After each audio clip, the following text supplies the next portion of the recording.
पार ऋण निपटाने को गति। कोटा भूमि विकास बैंक को मिला 8 करोड़ का लक्ष्य।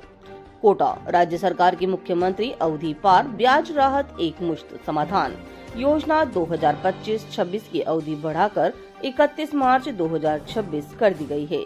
इससे जिले के सैकड़ों किसानों को राहत मिलेगी और लंबे समय से लंबित अवधि पार ऋण प्रकरणों का शीघ्र ही निस्तारण संभव होगा। यह जानकारी कोटा सहकारी भूमि विकास बैंक लिमिटेड के अध्यक्ष चैन सिंह राठौड़ ने ऋण उप समिति में बैठक में दी है। उन्होंने बताया, बैठक में वर्ष 2025-26 के लिए बैंक को 8 करोड़ रुपए का ऋण वितरण लक्ष्य स्वीकृत किया गया।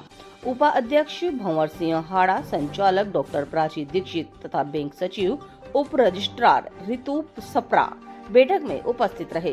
31 दिसंबर 2025 तक निर्धारित 3 करोड़ रुपए के लक्ष्य के मुकाबले अब तक 2 करोड़ 20 लाख रुपए का ऋण वितरण किया जा चुका है। राठौड़ ने बताया कि राज्य सरकार की लगभग 200 करोड़ रुपए की योजना के अंतर्गत 30 जून 2024 तक के सभी अवधि पार ऋण शामिल हैं। किसानों को अवधि पार ब्याज, दंडनीय ब्याज और वसूली व्यय में 100% तक की छूट दी जा रही है। किसानों को केवल मूल राशि और चालू वर्ष का ब्याज जमा करना होगा। किसानों को विभिन्न कृषि एवं स्वरोजगार गतिविधियों के लिए रियायती ऋण भी उपलब्ध करवाया जा रहा है। बैंक की वसूली है। हमारा भूमि विकास बैंक आज अच्छी स्थिति में चल रहा है और इसमें जो 9 करोड़ के हमारे नए लक्ष्य भी आवंटन हुए हैं नए किसानों को लोन देने के लिए। और सबसे बड़ी बात हमारे भूमि विकास बैंक में यह है कि जो हमारे 5%, 5.5% से हम रेट ऑफ इंटरेस्ट में लोन दे रहे हैं। 6% की 5.5% की जो उसमें हमारी वो है 7.5%। तो जो 12% का लोन है वो 7% ब्याज पे अनुदान राजस्थान सरकार दे रही है और 7% पे 6.5 या 7% पे हम जो लोनिंग कर रहे हैं।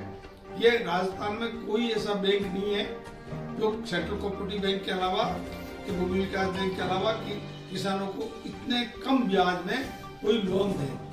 अभी हम ट्रैक्टर का लोन के लिए भी हमारे पास टारगेट आए हुए हैं, फार्म हाउस के लोन के लिए भी हमारे पास टारगेट आए हुए हैं और इक्विपमेंट अच्छे किसानों के लिए बहुत कम रेट ऑफ इंटरेस्ट पे हम लोन फाइनेंस कर रहे हैं।